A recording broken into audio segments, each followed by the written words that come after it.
Барлықтарыңызға сәлем достар, менің арнама видеома қош келдіңіздер. Бүгінгі видеода достар, мен өздеріңіз көріп тұрғандай өзімді дамытудың жолдары деген, яғни мотивациялық видео арнайын деп шештім. Ал егер осы видео ұнап жатса, менің арнама тіркеліп, және жаңа жылға дейін 170 тіркелушіге толтырамыз деген ойдамын. Ал ендеше мен видеомды бастаймын.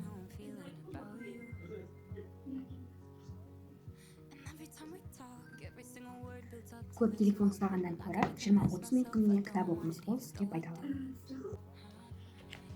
Өзіңіз мақсат қойып жүрген күнделікті сабағыңызды, тіліңізді қайталап, түрлі сөздерді үйреніңіздер. Күніне 10-20 сөз үйренсеңіздер жеткілікті. Cabbage, орамжапырақ. Lazy, жалқау. 1 жылға немесе 5 жылға дейін өзіңіздің мақсаттарыңызды құрыңыздар. Сол мақсаттарды құра отыра өзіңіздің мақсаттарыңызға жетуге жұмыс жасайсыздар.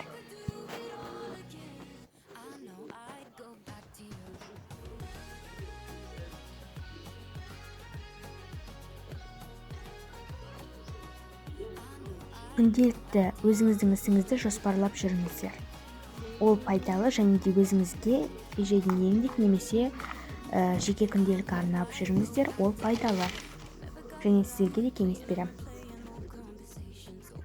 Достар, менің осымен қысқа және пайдалы видеом аяқталды. Егер осы видео ұнап жатса, тағы да айтамын достар, менің арнама тіркеліп лайк басып кетіңіздер. Мен өте қызықты челлендждер, 24 сағат көрсетілу деген қызықты видеолар түсіруге тырысамын. Ал сіздерден тек қана тіркелу және де лайк. Ол осы істегендеріңіз маған жаңа жылға сыйлық болсын. Сондықтан да менің арнама тіркеліп осы видеоға лайк басып кетулеріңізді сұраймын. Ал ендеше сау болыңыздар достар.